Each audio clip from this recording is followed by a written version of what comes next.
எல்லாருக்கும் வணக்கம். உங்க எல்லாரையுமே தமிழன் மோட்டார் சேனலுக்கு அன்போட வரவேற்கிறேன். ஸோ இந்த வீடியோ வந்து பாத்தீங்கன்னா இந்த வார நியூஸ் செக்மெண்ட் தான். எஸ் கோ ஹெட். நம்ம இந்தியாவுடைய லார்ஜஸ்ட் டூ வீலர் மேனுஃபேக்சரர் கூடிய ஹீரோ நிறுவனத்தோட பார்வை லைட்டா இப்போ எலக்ட்ரிக் வெஹிக்கிள்ஸ் மேல பட்டிருக்குங்க.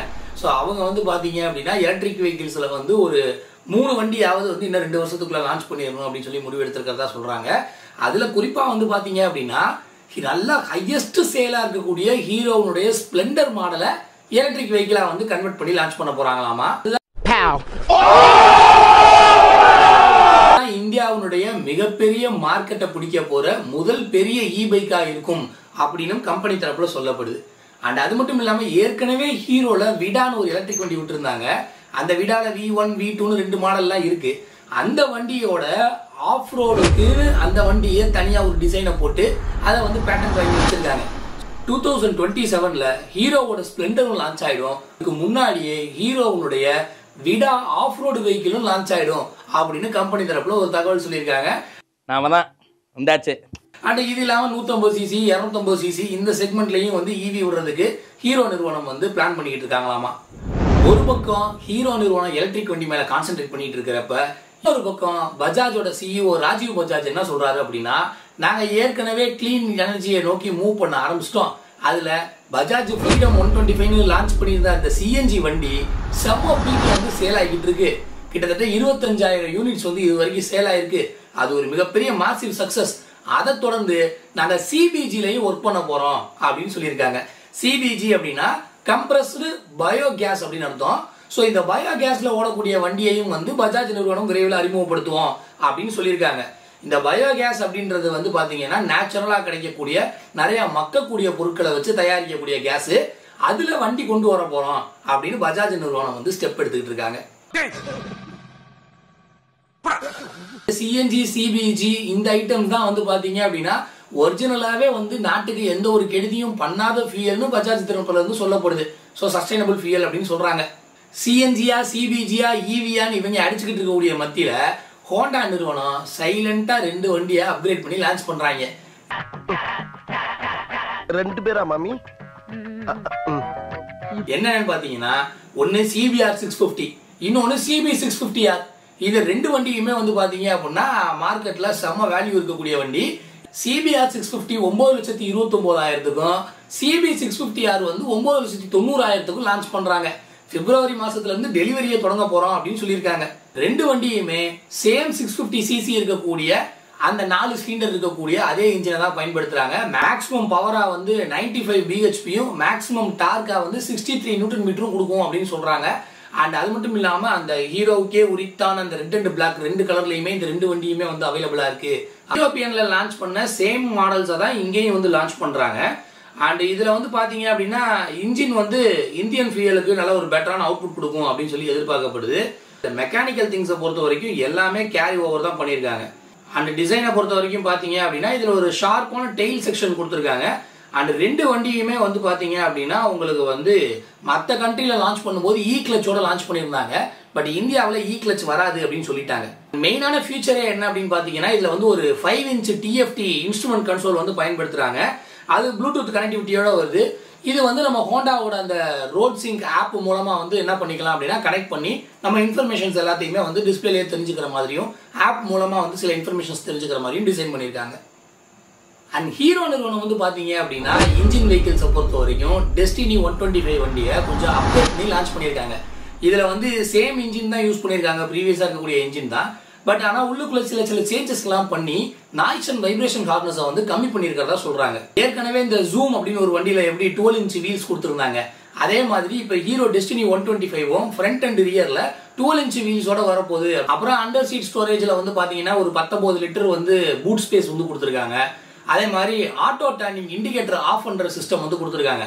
முன்னாடி பஜாஜ் பல்சர்ல கொடுத்தாங்க, அப்புறம் அது ஃபெயிலியர் ஆயிடுச்சுன்னு சொல்லி அதுக்கப்புறம் இப்ப வர வண்டிகள் எல்லாம் கட் ஆஃப் பண்ணிட்டாங்க அந்த சிஸ்டத்தை. அந்த சிஸ்டம் வந்து இப்போ ஹீரோ டெஸ்டினி 125ல வந்து கொடுத்துருக்காங்க. ஸோ நீங்க ஆட்டோ கட் ஆஃப் ஆயிடும். ஆட்டோமேட்டிக்கா இண்டிகேட்டர் ஆன் பண்ணிட்டு டர்ன் பண்ணீங்க அப்படின்னு திரும்ப மறுபடியும் ஹேண்டில் பார் நேராக்கினீங்கன்னா கட் ஆஃப் ஆயிடும். ஸோ அந்த சிஸ்டமே இப்போ ஹீரோ டெஸ்டினி 125ல வந்து கொண்டு வந்திருக்காங்க. ஹீரோவோட அந்த பேட்டன்ட் டெக்னாலஜியா இருக்கக்கூடிய i3s வந்து இதுலயும் கொண்டு வந்திருக்காங்க. அதனால 59 கிலோமீட்டர் பெர் லிட்டருக்கு கொடுக்கும் அப்படின்னு சொல்லி கிளைம் பண்றாங்க இந்த புது வண்டி.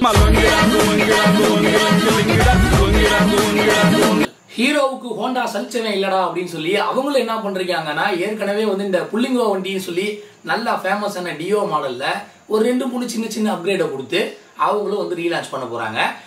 இந்த பாரு நம்ம 2 பேர் தான் இருக்கோம், டீசென்ட்டா முடிச்சுட்டு. அந்த சின்ன சின்ன அப்கிரேட் என்னென்ன அப்படின்னு பாத்தீங்கன்னா சேம் இன்ஜின் தான் பயன்படுத்துறாங்க. ஸோ இன்ஜின்ல எல்லாம் பெருசா எந்த சேஞ்சஸும் கிடையாது. OBD2 காம்ப்ளைன்ஸோட வருது. ஸோ நீங்க OBD2 செட்டப்பை வந்து பாத்தீங்க அப்படின்னா இந்த ஹோண்டா டியோல வந்து அப்கிரேட் பண்ணிருக்காங்க. Point number 1.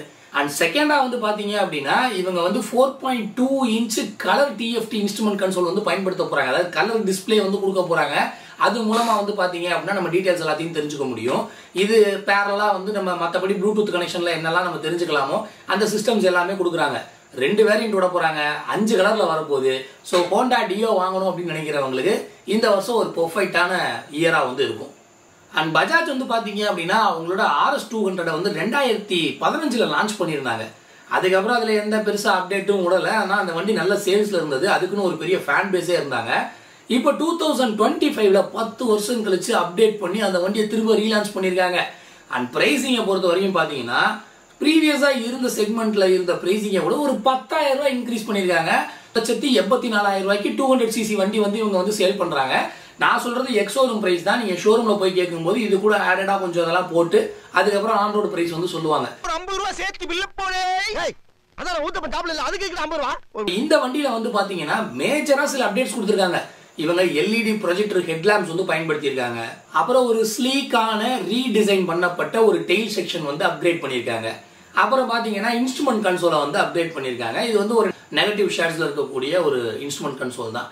ஆனா இது வந்து பாத்தீங்க அப்படின்னா உங்களுக்கு as usual அந்த ப்ளூடூத் டிவைஸ் கனெக்டிவிட்டில என்னெல்லாம் நம்ம பார்க்க முடியுமோ அந்த டீடைல்ஸ் எல்லாம் கொடுத்துரும். சேம் இன்ஜின் தான் பயன்படுத்தி இருக்காங்க. இன்னும் கூட எக்ஸ்ட்ரா வந்து ஸ்லிப்பர் அசிஸ்ட் கிளட்ச் வந்து பயன்படுத்தி இருக்காங்க.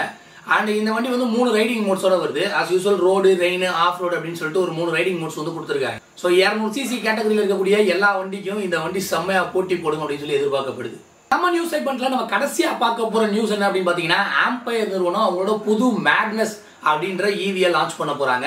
அண்ட் இந்த வண்டி வந்து பாத்தீங்க அப்படின்னா உங்களுக்கு பெரிய ஒரு வரப்பிரசாதமா சொல்ல போற பாயிண்ட் 75,000 கிலோமீட்டர் வரைக்கும் நீங்க ஓட்டலாம்.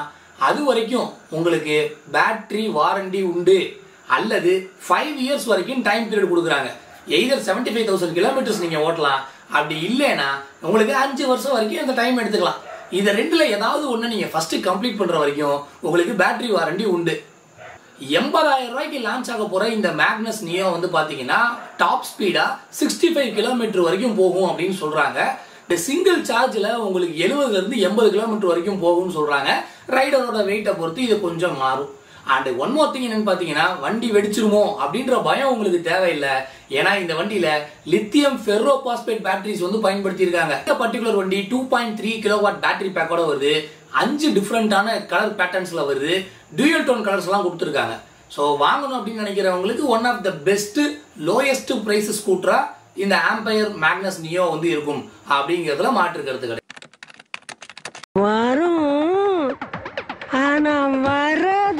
இவ்வளவு நேரம் உங்களோட பொன்னான நேரத்தை ஒதுக்கி இந்த வீடியோவை பார்த்த உங்க எல்லாருக்கும் நன்றி, வணக்கம். மறக்காம வீடியோவுக்கு LSC தட்டி விட்டு போங்க. தேங்க்ஸ் ஃபார் வாட்சிங் திஸ் வீடியோ.